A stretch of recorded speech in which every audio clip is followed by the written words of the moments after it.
വിശുദ്ധ ഖുർആനിന്റെ ഏറ്റവും വലിയ ഒരു പ്രത്യേകതയാണത്. അള്ളാഹുവിന്റെ കലാമിന്റെ ഏറ്റവും വലിയ ഒരു സവിശേഷതയാണത്. തുറന്ന മനസ്സോടുകൂടി ഇത് സ്വീകരിക്കാൻ തയ്യാറാവുന്ന ആളുകൾ, അവരുടെ മനസ്സിലേക്ക് ഇതൊരു തീപ്പൊരിയായി കടന്നു ചെല്ലുമെന്നും അവരുടെ മനസ്സിലെ അവരുടെ ചുറ്റുമുള്ള എല്ലാ ഇരുട്ടുകളെയും ഈ വിശുദ്ധ ഖുർആൻ ഇല്ലാതാക്കുമെന്നും ഈ ചരിത്രം നമ്മോട് പറഞ്ഞു തരുന്നുണ്ട്. നബി സല്ലല്ലാഹു അലൈഹി വസല്ലം, അള്ളാഹുവിന്റെ റസൂൽ, വിശുദ്ധ ഖുർആനും കൊണ്ട് ആ സമൂഹത്തിലേക്ക് കടന്നു വന്നപ്പോൾ അള്ളാഹുവിന്റെ റസൂലിനെ അതുവരെ സ്നേഹിക്കുകയും ആദരിക്കുകയും ചെയ്തിരുന്നവർ അള്ളാഹുവിന്റെ റസൂലിനെ അൽ അമീൻ എന്ന് വിളിക്കുകയും ആ നബി സല്ലല്ലാഹു അലൈഹി വസല്ലമയുടെ വ്യക്തിത്വത്തെക്കുറിച്ച് എല്ലാവിധ നന്മകളും പറഞ്ഞു നടക്കുകയും ചെയ്തിരുന്ന ആളുകൾ വിശുദ്ധ ഖുർആനിന്റെ സന്ദേശം കേട്ടതോടുകൂടി എതിർപ്പുകൾ ഉയർത്തി. പക്ഷേ ആ എതിർപ്പുകൾക്ക് ആയുസ് വളരെ കുറവായിരുന്നു. ഖുർആനിന്റെ സന്ദേശങ്ങളെ തള്ളിക്കളയാൻ സാധിക്കാത്ത തരത്തിൽ, ഖുർആനിന്റെ സന്ദേശങ്ങളെ അവഗണിക്കുവാൻ കഴിയാത്ത തരത്തിൽ അവരുടെ ഹൃദയങ്ങളിലേക്ക് അവർ കടന്നു ചെന്നു. ഇന്നും ഈ വിശുദ്ധ ഖുർആനിന്റെ വെളിച്ചമാണ് എല്ലാ ഇരുട്ടുകളുടെയും മുമ്പിൽ നമുക്ക് പകരം വെക്കുവാനുള്ളത്. ഒരുപാട് ഇരുട്ടുകളെ കുറിച്ച് ആശങ്കകൾ പങ്കുവെക്കുന്നവരാണ് നാം. വിശ്വാസപരമായ ഇരുട്ടുകൾ ഒരു ഭാഗത്ത് നിന്ന് കടന്നു വരുന്നു. തൗഹീദിനെ ഇല്ലാതാക്കുവാനും ശിർക്കിനെ പുനഃസ്ഥാപിക്കാനുമുള്ള ശ്രമങ്ങൾ ഉണ്ടായിക്കൊണ്ടിരിക്കുന്നു. സുന്നത്തിനെ ഇല്ലാതാക്കുവാനും പകരം ബിദ്അത്തുകളെ പ്രതിഷ്ഠിക്കുവാനുമുള്ള ശ്രമങ്ങൾ ഉണ്ടാകുന്നു. വിശുദ്ധ ഖുർആനിന്റെ അർത്ഥങ്ങളെയും ആശയങ്ങളെയും ദുർവ്യാഖ്യാനിക്കുകയും തങ്ങളുടെ വികലമായ വിശ്വാസാചാരങ്ങൾക്ക് വിശുദ്ധ ഖുർആനിന്റെ പിൻബലമുണ്ടാക്കാൻ ശ്രമിക്കുകയും ചെയ്യുന്ന ആളുകൾ പ്രത്യക്ഷപ്പെട്ടുകൊണ്ടിരിക്കുന്നു. അള്ളാഹുവിന്റെ റസൂലിന്റെ ചര്യക്ക് ഒരു പ്രസക്തിയുമില്ലെന്നും ഇനി വിശുദ്ധ ഖുർആൻ മാത്രമാണ് നമുക്കിവിടെ ആവശ്യമായിട്ടുള്ളത് എന്ന് പറഞ്ഞുകൊണ്ട് ആളുകൾ രംഗത്ത് വരുന്നു. സ്ത്രീയെ കേവലം കച്ചവട ചരക്ക് മാത്രമാക്കി മാറ്റുന്ന, പരസ്യവസ്തു മാത്രമാക്കി ചിത്രീകരിക്കുന്ന ഒരു സമൂഹം ഇവിടെ പ്രത്യക്ഷപ്പെട്ടുകൊണ്ടിരിക്കുന്നു. ലഹരിയും പലിശയും ലോട്ടറിയും ചൂതാട്ടവും തുടങ്ങി സാമ്പത്തിക രംഗത്തെ ജീർണതകൾ എമ്പാടും നമ്മുടെ നാടുകളിൽ നമ്മൾ കണ്ടുകൊണ്ടിരിക്കുന്നു. എല്ലാവരും അന്വേഷിക്കുന്നത് പരിഹാരമാണ്.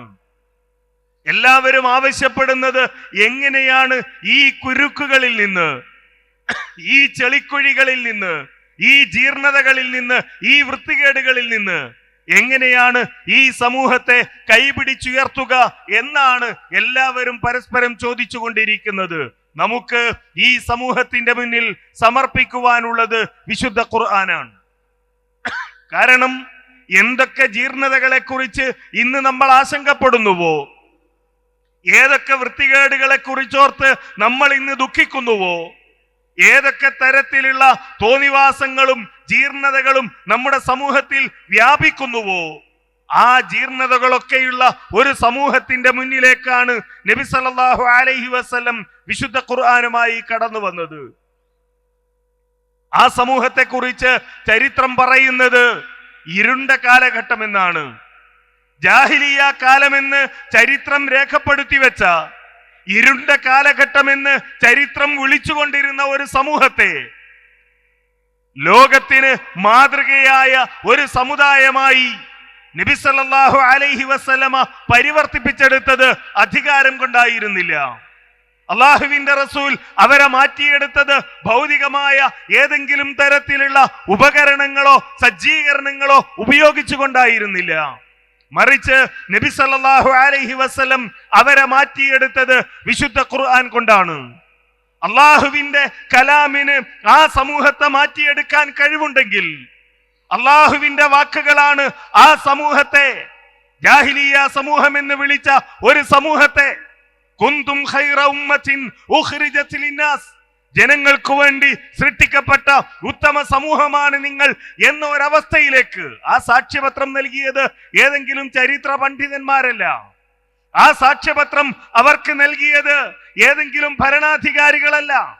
ആ സാക്ഷ്യപത്രം അവർക്ക് നൽകിയത് ഏതെങ്കിലും നരവംശ ശാസ്ത്രത്തെക്കുറിച്ച് പഠിക്കുകയും ഗവേഷണം നടത്തുകയും ചെയ്യുന്ന ഗവേഷകന്മാരല്ല, മറിച്ച് അന്ധകാരത്തിൽ ജീവിച്ചിരുന്ന ആ സമൂഹത്തെ ഇതാ നിങ്ങളാണ് ലോകത്തെ മനുഷ്യർക്ക് വേണ്ടി പുറപ്പെടുവിക്കപ്പെട്ട ഉത്തമ സമുദായം എന്ന സാക്ഷ്യപത്രം നൽകിയത് സർവലോക രക്ഷിതാവായ അല്ലാഹു സുബ്ഹാനഹു വ തആലയാണ്.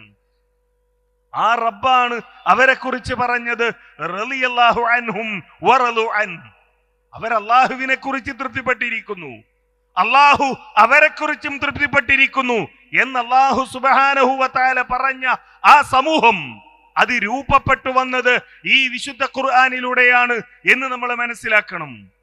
നമ്മളുടെ ക്യാമ്പയിനുകളും നമ്മളുടെ സന്ദേശങ്ങളും നമ്മളുടെ പ്രമേയങ്ങളും വിശുദ്ധ ഖുർആനിന്റെ അടിസ്ഥാനത്തിലാവുന്നത് ഇതുകൊണ്ടാണ്. എങ്ങനെയാണ് കേരളത്തിൽ ഇസ്ലാഹി പ്രസ്ഥാനം വളർന്നു വന്നത്? നേരത്തെ പറഞ്ഞതുപോലെ ആധിപത്യം നേടിയായിരുന്നില്ല, അധികാരം നേടിയെടുത്തുകൊണ്ടായിരുന്നില്ല, ആൾക്കൂട്ടത്തെ കാണിച്ചുകൊണ്ടായിരുന്നില്ല, അല്ലെങ്കിൽ സമ്പത്തിന്റെ വലിയ കുന്നുകൾ ഈ സമൂഹത്തിന് മുന്നിൽ പ്രദർശിപ്പിച്ചുകൊണ്ടായിരുന്നില്ല. മറിച്ച് പാവങ്ങളിൽ പാവങ്ങളായിരുന്നു നമ്മുടെ മുമ്പിൽ നടന്നുപോയ നമ്മളുടെ നേതാക്കന്മാർ. ദുർബലരായിരുന്നു നമ്മളുടെ മുമ്പിൽ നടന്നുപോയ നമ്മളുടെ പൂർവികരായ പണ്ഡിതന്മാരും ഉലമാവും ഉമറാവും സാധാരണക്കാരും എല്ലാവരും. എന്നിട്ടും എങ്ങനെയാണ് അവർ ഇരുട്ട് നിറഞ്ഞ കേരളത്തിന്റെ ഗ്രാമങ്ങളെ വെളിച്ചത്തിലേക്ക് നയിച്ചത്? അവരുടെ മുമ്പിൽ അവരുടെ കയ്യിലുണ്ടായിരുന്ന ആയുധം വിശുദ്ധ ഖുർആനും നബി സല്ലല്ലാഹു അലൈഹി വസല്ലമയുടെ സുന്നത്തുമായിരുന്നു. അത് ഈ സമൂഹത്തിൽ നിലനിൽക്കുന്ന എല്ലാ ഇരുട്ടുകളെയും ഇല്ലാതെയാക്കിക്കളയും. ഇരുട്ട് നിലനിൽക്കുന്ന ഈ നാട്ടിൽ, ഇരുട്ടിനെ പൂജിച്ചുകൊണ്ടിരിക്കുന്ന ഈ നാട്ടിൽ ഇരുട്ട് നിലനിൽക്കണമെന്ന് ആഗ്രഹിച്ച പൗരോഹിത്യം അതുകൊണ്ട് തന്നെ ആദ്യം ഈ സമൂഹത്തോട് പറഞ്ഞത് നിങ്ങൾ ഖുർആൻ പഠിക്കാൻ പാടില്ല എന്നായിരുന്നു. പ്രിയപ്പെട്ടവരെ, അള്ളാഹുവിന്റെ അപാരമായ അനുഗ്രഹം ലഭിച്ച ഒരു സമൂഹമാണ് നാം എന്ന് നമ്മൾ മറന്നു പോകാൻ പാടില്ല. എന്റെ മുമ്പിൽ ഇരിക്കുന്ന പ്രായമുള്ള ആളുകൾ ഒരുപക്ഷെ അവരുടെ തന്നെ കുട്ടിക്കാലത്ത്, ഇനി അതല്ലെങ്കിൽ അവരുടെ മാതാപിതാക്കൾക്ക് എന്തായാലും വിശുദ്ധ ഖുർആൻ പഠിക്കുവാനുള്ള അവസരങ്ങൾ ഉണ്ടായിരുന്നില്ല. ഖുർആനിലെ 3 ആയത്തുകൾക്ക് തുടരെ അർത്ഥം പറയുന്നത് പാടില്ലാത്തതാണ്, മതവിരുദ്ധമാണ് എന്ന് പറയുകയും പഠിപ്പിക്കുകയും ചെയ്ത പണ്ഡിതന്മാർ നമ്മളുടെ നാട്ടിലുണ്ടായിരുന്നു എന്ന് നമ്മൾ മറന്നു പോകാൻ പാടില്ല. അവിടെ നിന്നാണ് ഈ സമൂഹം മാറിയത്, അവിടെ നിന്നാണ് ഈ സമൂഹം വളർന്നു വന്നത്. ഈ വിശുദ്ധ ഖുർആനിലൂടെയാണ് ഈ സമൂഹത്തെ നമ്മൾ മാറ്റിയെടുത്തത്. തീർച്ചയായും ഖുർആൻ പഠിക്കുകയും ഖുർആൻ മനസ്സിലാക്കുകയും ചെയ്യുമ്പോൾ നമ്മൾ ശ്രദ്ധിക്കേണ്ട പ്രധാനപ്പെട്ട 2 വസ്തുതകളുണ്ട്. എന്തുകൊണ്ടാണ്? നാട്ടിലെല്ലാവരും ഖുർആൻ പഠിക്കുന്നുണ്ടല്ലോ, നാട്ടിലെല്ലാവരും ഖുർആൻ പാരായണം ചെയ്യുന്നുണ്ടല്ലോ, നാട്ടിലെല്ലാവരും ഖുർആൻ അവരുടെ ആദർശങ്ങൾക്ക് അവരുടെ വിശ്വാസങ്ങൾക്ക് തെളിവായി പാരായണം ചെയ്യുന്നുണ്ടല്ലോ എന്ന് ചോദിക്കുന്നവരുണ്ട്. 2 കാര്യങ്ങൾ ഖുർആൻ പഠിതാക്കൾ എന്ന നിലയിൽ അടിവരയിട്ട് നമ്മൾ മനസ്സിലാക്കേണ്ടതുണ്ട്. ഒന്ന്, വിശുദ്ധ ഖുർആനോടൊപ്പം തന്നെ നബി സല്ലല്ലാഹു അലൈഹി വസല്ലമയുടെ സുന്നത്ത് കൂടി പ്രമാണമായി സ്വീകരിക്കുന്നവരാണ് നാം. നമ്മുടെ സമൂഹത്തിൽ കുറെ കാലമായി കണ്ടുകൊണ്ടിരിക്കുന്ന ഒരു പ്രവണതയുണ്ട്. ഞങ്ങൾ ഖുർആനിന്റെ ആളുകളാണ്, ഞങ്ങൾ ഖുർആൻ പഠിക്കുന്നവരാണ്, ഞങ്ങൾ ഖുർആൻ മനസ്സിലാക്കുന്നവരാണ്, അത് മാത്രം മതി ഞങ്ങൾക്ക് എന്ന് പറഞ്ഞുകൊണ്ട് ഞങ്ങളാണ് അള്ളാഹുവിന്റെ അടുത്ത ആളുകൾ എന്ന് പറയുന്നവർ. ഒന്ന്, ഈ വാദം വിശുദ്ധ ഖുർആൻ പഠിപ്പിക്കാത്തതാണ്. അല്ലാഹു സുബ്ഹാനഹു വ തആല പഠിപ്പിക്കാത്ത ഒരു വാദമാണത്. കാരണം അല്ലാഹു സുബ്ഹാനഹു വ തആല അവന്റെ റസൂലിനെ നിയോഗിച്ചുകൊണ്ട് പറഞ്ഞ ഒരു കാര്യം, ലഖദ് മന്നല്ലാഹു അലൽ മുഅ്മിനീന ഇദ് ബഅസ ഫീഹിം റസൂലൻ മിൻ അൻഫുസിഹിം യത്ലു അലൈഹിം ആയാതിഹി വയുസക്കീഹിം വയുഅല്ലിമുഹുൽ കിതാബ് എന്നാണ്. നബി സല്ലല്ലാഹു അലൈഹി വസല്ലമയെ അല്ലാഹു സുബ്ഹാനഹു വ തആല നിയോഗിച്ചത് ഈ കിതാബ് പഠിപ്പിക്കുവാനാണ്.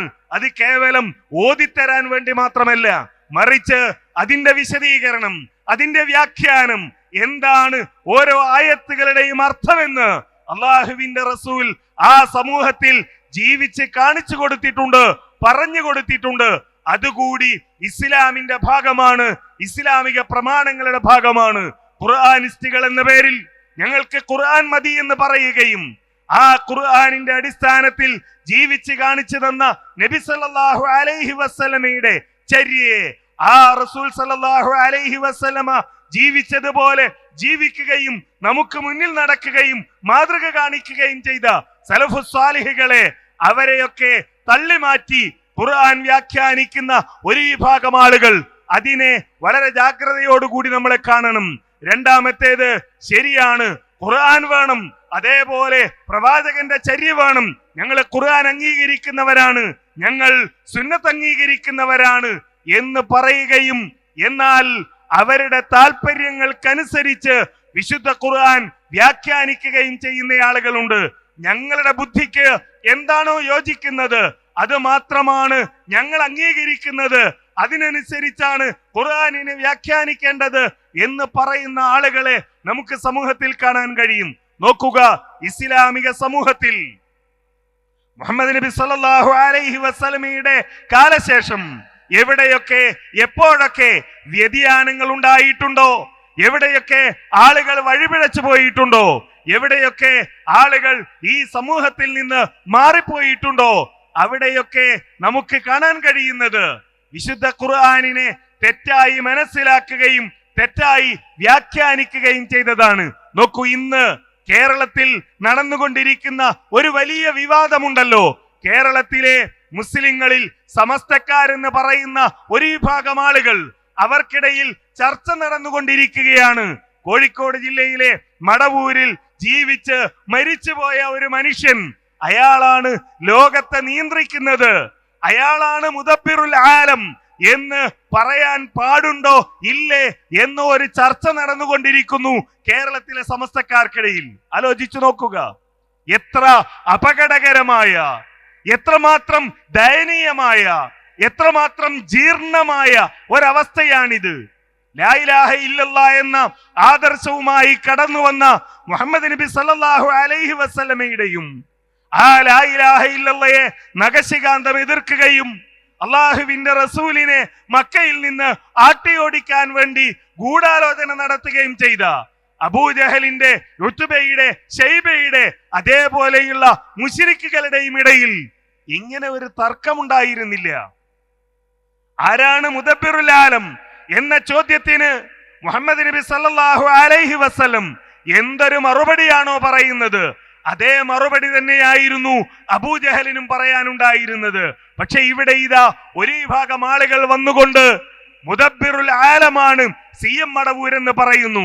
ഏതെങ്കിലും വിവരമില്ലാത്ത മുസ്ലിം കുട്ടികളല്ല ഇത് പറയുന്നത്, മറിച്ച് വലിയ പണ്ഡിതന്മാരാണ് എന്ന് അവകാശപ്പെടുന്നവർ, ലോകത്ത് നടക്കുന്ന പല പണ്ഡിത സമ്മേളനങ്ങളിലും പങ്കെടുക്കുന്നു എന്ന് അവകാശപ്പെടുന്നവർ, അവരാണിത് പറയുന്നത്.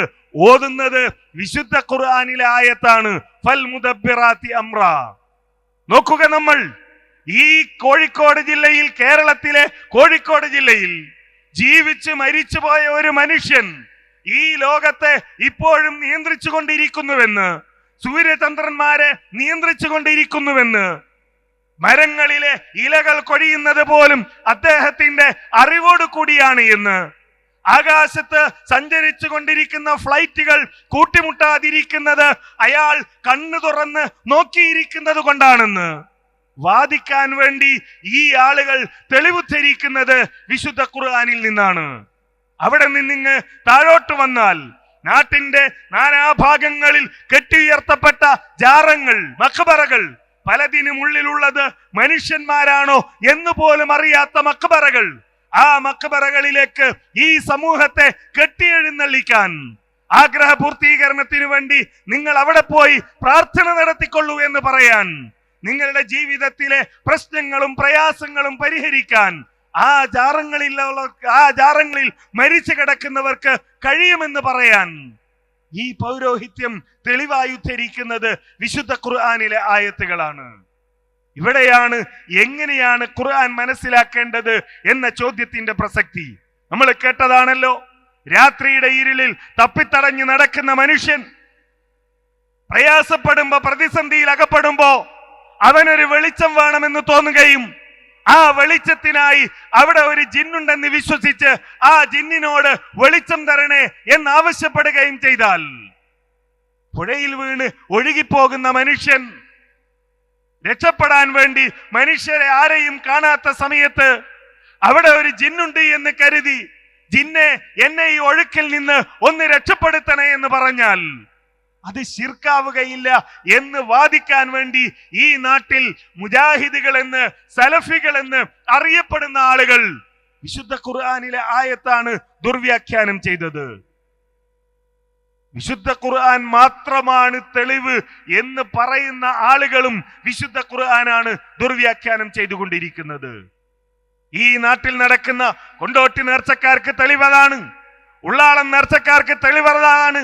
കാസർഗോഡ് ജില്ലയിലെ റോഡ് അരികിലുള്ളതും ഇല്ലാത്തതുമായ നിരവധി ജാറങ്ങളിൽ നേർച്ച നടത്തുന്നവർക്ക് പറയാനുള്ളതും വിശുദ്ധ ഖുർആനിലെ ആയത്തുകളാണ്. നോക്കൂ, അല്ലാഹു സുബ്ഹാനഹു വ തആല പഠിപ്പിച്ച ഒരു കാര്യം, മാ ജഅലല്ലാഹു മിൻ ബഹീറത്തിൻ വലാ സായിബത്തിൻ വലാ വസീലത്തിൻ വലാ ഹാമിൻ വലാകിന്നല്ലദീന കഫറു യഫ്തറൂന അലല്ലാഹിൽ കദിബ്. സത്യനിഷേധികളായ ബഹുദൈവ വിശ്വാസികളായ ആളുകൾ ബഹീറ, സായിബ, വസീല, ഹാം തുടങ്ങി നേർച്ച മൃഗങ്ങളെ നിശ്ചയിക്കുകയാണ്. അവക്ക് പലതും നേർച്ചയാക്കിക്കൊണ്ടിരിക്കുകയാണ്, അവയെ നേർച്ചയാക്കിക്കൊണ്ടിരിക്കുകയാണ്. ഇതിനൊക്കെ അവർ തെളിവ് പറഞ്ഞത് എന്തായിരുന്നു? അല്ലാഹു പറയുന്നു, വലാകിന്നല്ലദീന കഫറു യഫ്തറൂന അലല്ലാഹിൽ കദിബ്. അല്ലാഹുവിന്റെ പേരിൽ കളവ് പറയുകയാണ് അവർ ചെയ്തത്.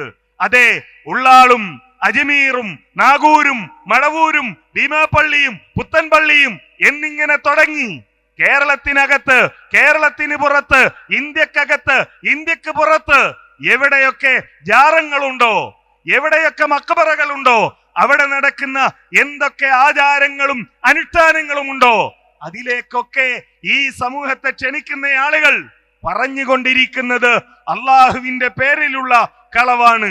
വൈദാ ഖീല ലഹും തആലൗ, അവരോട് പറയപ്പെട്ടാൽ എന്താ പറയുന്നത്? തആലൗ, നിങ്ങൾ വരിക, ഇലാ മാ അൻസലല്ലാഹ്, അല്ലാഹു അവതരിപ്പിച്ച ഈ വിശുദ്ധ ഖുർആനിലേക്ക്, ഈ ഖുർആനിന്റെ ആദർശത്തിലേക്ക്, ഈ ഖുർആനിന്റെ സന്ദേശത്തിലേക്ക് നിങ്ങൾ കടന്നു വരിക എന്നവരോട് പറഞ്ഞാൽ, വൈലർ റസൂൽ, അതേപോലെ അള്ളാഹുവിന്റെ റസൂല് പഠിപ്പിച്ച ഈ ദീനിലേക്ക് നിങ്ങൾ വരിക എന്നവരോട് പറഞ്ഞാൽ, ഖാലു, അവർ പറയുന്ന മറുപടി, ഹസ്ബുന മാ വജദ്ന അലൈഹി ആബാഅന, വേണ്ട, ഞങ്ങൾക്ക് ഖുർആൻ വേണ്ടതില്ല, ഞങ്ങൾക്ക് പ്രവാചകൻ പഠിപ്പിച്ചത് വേണ്ടതില്ല, ഞങ്ങളുടെ പിതാക്കന്മാർ ഈ ജാറങ്ങളെ ചുറ്റിപ്പറ്റി ജീവിച്ചവരാണ്, ഞങ്ങളുടെ കാക്കകാരണവന്മാർ ഈ ജാറങ്ങളെ ചുറ്റിപ്പറ്റി ജീവിച്ചവരാണ്. അവർ ഇത്തരം നേർച്ച വസ്തുക്കളുമായി, ഇത്തരം നേർച്ചയാടുകളുമായി, ഇത്തരം ഉത്സവങ്ങളുമായി, ഇത്തരം പൂരങ്ങളുമായി ബന്ധപ്പെട്ട് ജീവിച്ചവരാണ്, ഞങ്ങൾക്കതു മതി എന്നായിരിക്കും അവർ പറയുന്നത്. അവലൗ കാന ആബാഉഹും ലാ യഅലമൂന ശൈഅ, അല്ലാഹു സുബ്ഹാനഹു വ തആല ചോദിക്കുന്നത്, അവരുടെ പിതാക്കൾ ഒന്നും അറിയാതിരുന്നവരാണെങ്കിലോ, വലാ യഹ്തദൂൻ, അതേപോലെ സന്മാർഗം പ്രാപിക്കാത്തവർ ആയിരുന്നെങ്കിലോ എന്ന് അല്ലാഹു സുബ്ഹാനഹു വ തആല ചോദിക്കുന്നത് നമുക്ക് കാണാൻ കഴിയും. ഈ രണ്ട് കാര്യങ്ങൾ, അഥവാ ഒന്ന് ഖുർആൻ മാത്രമല്ല പ്രമാണം, മറിച്ച് പ്രവാചകന്റെ ചര്യ കൂടി നമുക്ക് മുന്നിൽ പ്രമാണമാണ്. രണ്ട്, അള്ളാഹുവിന്റെ ഖുർആൻ അത് അവരവരുടെ യുക്തിക്കനുസരിച്ച്, അവരവരുടെ ബുദ്ധിക്കനുസരിച്ച് വ്യാഖ്യാനിക്കേണ്ടതല്ല, മറിച്ച് അള്ളാഹിന്റെ റസൂല് നൽകിയ വ്യാഖ്യാനം, ആ റസൂലിൽ നിന്ന് സ്വഹാബത്ത് പഠിച്ച വ്യാഖ്യാനം, അതേപോലെ ഉത്തമരായ ഖൈറുന്നാസി ഖർനി സുമ്മല്ലദീന യലൂനഹും സുമ്മല്ലദീന യലൂനഹും എന്ന് പറഞ്ഞ ഈ ഉത്തമ നൂറ്റാണ്ടിൽ ജീവിച്ച ആളുകൾ എങ്ങനെയാണോ ഇത് മനസ്സിലാക്കിയത്, അതുപോലെ മനസ്സിലാക്കി ആ മൻഹജു സലഫ് അനുസരിച്ച് ജീവിക്കുകയും മുന്നോട്ട് പോവുകയും ചെയ്യുക എന്നത് മുജാഹിദ് പ്രസ്ഥാനത്തിന്റെ മാത്രം പ്രത്യേകതയാണ് എന്ന് മനസ്സിലാക്കി അതിനോടൊപ്പം നമ്മൾ ചേർന്ന് നിൽക്കുക. അല്ലാഹു സുബ്ഹാനഹു വ തആല നമ്മെ അനുഗ്രഹിക്കുമാറാകട്ടെ. വൽഹംദുലില്ലാഹി റബ്ബിൽ ആലമീൻ. അല്ലാഹുവിന്റെ നാമത്തിൽ ഈ സമാപന സമ്മേളനം ഉദ്ഘാടനം ചെയ്തതായി അറിയിക്കുന്നു. വസ്സലാമു അലൈക്കും വറഹ്മത്തുള്ളാഹി വബറകാതുഹു.